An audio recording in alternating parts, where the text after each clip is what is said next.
So, hello mga paps! So, it's been a while before ako umupo sa harap ninyo and had to discuss something. Siguro, karamihan sa inyo ay nagtataka kung bakit wala masyadong contents about motorcycle and motovlogging. Mostly, recently yata mga travel and reviews ng mga fish keeping accessories. So, nandito ako ngayong today to discuss with you kung ano yung magiging or ano ang mangyayari sa channel natin. So, first of all, it's still Tom's Corner. So, Tom's Corner meaning hindi lang siya nakafocus 100% sa pagmumotovlog. So, Tom's Corner meaning anything na nangyayari sa aking life. So, isi-share ko sa inyo yung mga mostly exciting na mga pangyayari sa buhay ko sa pagta-travel, pag meron akong bagong hobby, and etc. So, ganun na nga. So, ngayon, kung mapapansin niyo, meron na akong bagong hobby which is fish keeping. So, huwag kayong magugulat kung karamihan na magiging contents ko from now on is about my new hobby. So, alam naman natin na medyo mahirap mag-come up ng contents. Lalo na marami ng content creator na lumalabas and nag-i-start. And medyo saturated na rin yung market. Lalo na sa motovlogging. So, ngayon, since meron akong bagong hobby which is fish keeping, I think most of my videos ay magpo-focus sa fish keeping. So, marami sa inyo ay tataka or maybe are asking, why fish keeping?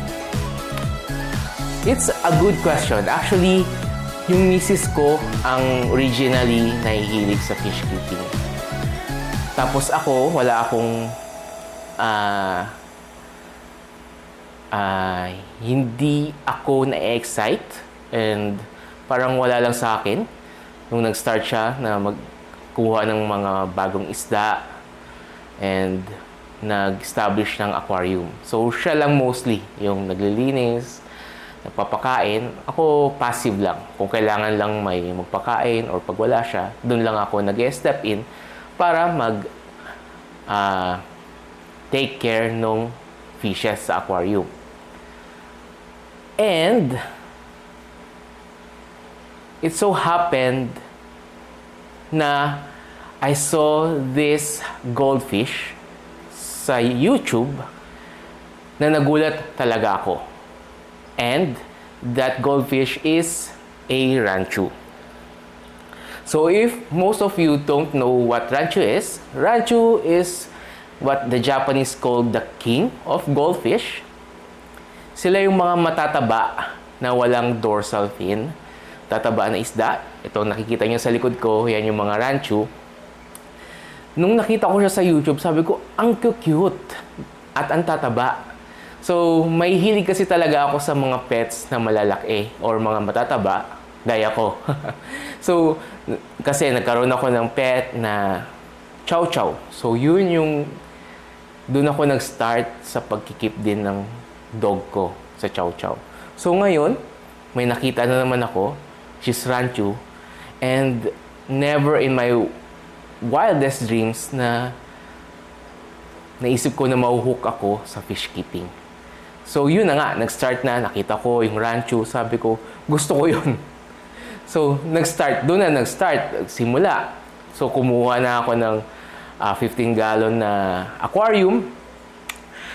Tapos, naghanap ako dito around Dasmariñas area, nag-ikot-ikot ng ranchu, sa paghanap ng ranchu. And I was able to buy 4 yata na ranchu. Doon ako nag-start. And magmula nun, nadagdagan yung aquarium namin. Hanggang ngayon, may 4 na kami. So, meron kaming 15-gallon tank na 2. Merong, I think, it's a 2-gallon tank. For the beta kasi yun eh. Pero ngayon, pinaglalagyan ni Mrs. ng angelfish and glowfish.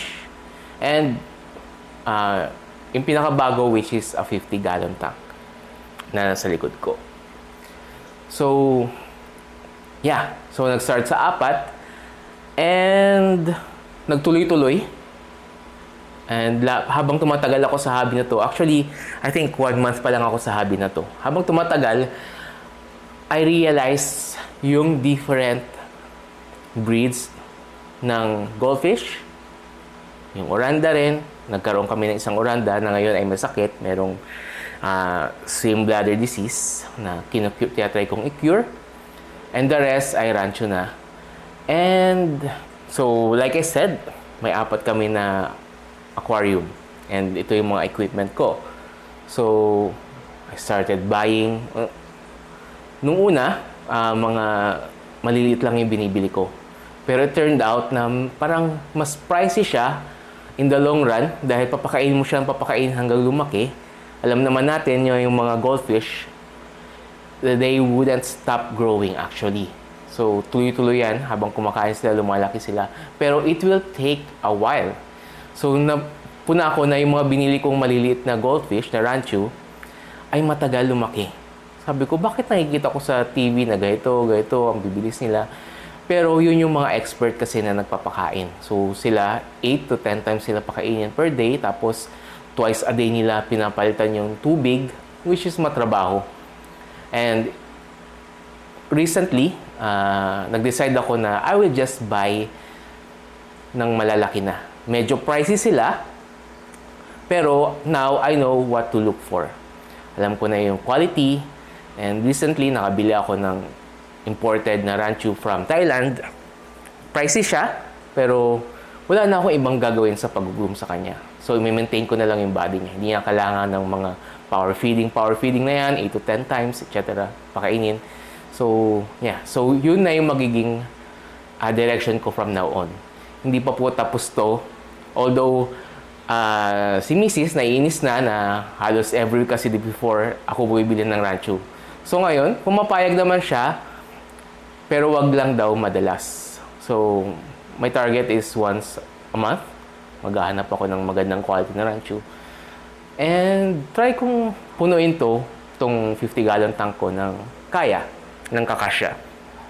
So, what I have right now is yung mga equipment na kailangan, yung heater, water heater, nakikita nyo dito sa likod, mga filters, overhead sump, may mga submersible pump, and may mga sponge filters and aerators. So, yun yung mga karamihan na ginagamit ko. Especially yung light, kasi nakakatulong daw yan sa kanilang colors.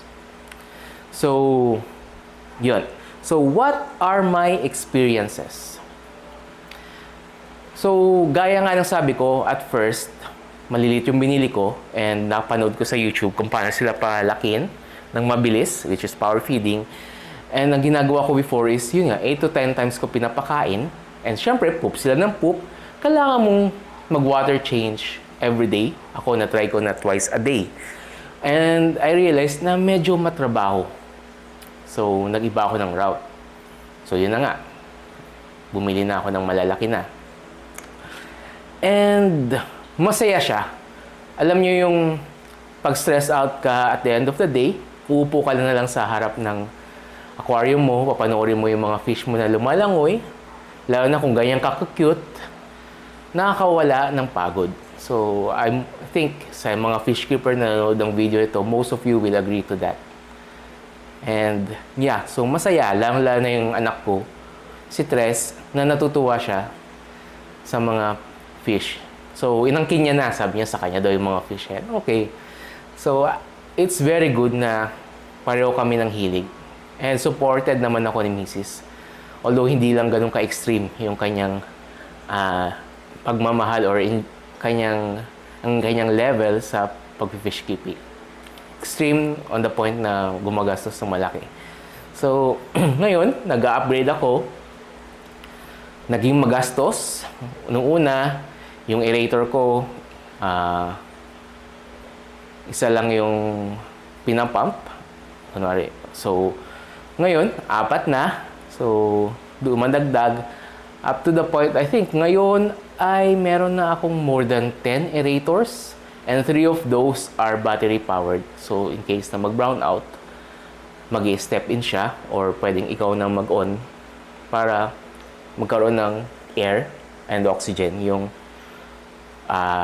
aquarium mo, which is the basic need ng mga isda. Kahit hindi yan kumain, basta merong oxygen sa kanilang tank na nagmumula dun sa mga bubbles na pinoproduce ng aerators, they will be good for a few days. So, yeah. Like I said, in experience ko, mahirap at first, magastos, nakakapagod. Pero, so far, I think it's worth it naman. So, let's discuss what will be my future contents. Like I said in the beginning, hahaluan ko ng fish keeping, and also I will throw in my mga travel vlogs pag-uwi ko ng Zambales siguro this holiday season. So, pwedeng mag-vlog. Tingnan natin about my motorcycle na nakatambak na sa baba. Hindi ko pa alam kung anong gagawin ko doon. Pero mostly, I will try to cover more topics on motorcycle. But for now, since nag-enjoy ako dito, I will do what I love most for now, which is this hobby, and magko-cover ako ng mga accessories or tips. Tingnan natin, since beginner pa ako, baka makakapag-share pa rin ako ng mga tips based sa experience ko na kakapiranggot pa lang to you, my followers, and to other fish keepers there na tumingin dahil nakita nila may isda dito sa content ko. And also, kung interested kayo na mag-start ng fish keeping. So, yeah, of course. Why not, di ba? Pwede namang mag-start sa maliit lang na aquarium. Kung wala kayong masyadong pera, pwede kayong mag-start sa mga pet grade. What they call it. Pet grade ng mga rancho. And work your way. Or kung gusto nyo mag-breed, I will try to breed kasi nangitlog na rin yung rancho ko. Hindi ko lang naagapan agad dahil beginner pa nga lang ako. So, antabayanan ko yun. So, I think that's it. Thank you for watching this video. And sa mga subscribers ko, thank you for subscribing. Please always watch my new videos. Please don't stop supporting. And let's see kung anong mai-share ko sa inyo down the line. Please help my channel evolve and grow. And thank you. And for those who are not subscribers yet, please subscribe and like this video and watch my future videos. So, yes, that's it. Thank you. Bye.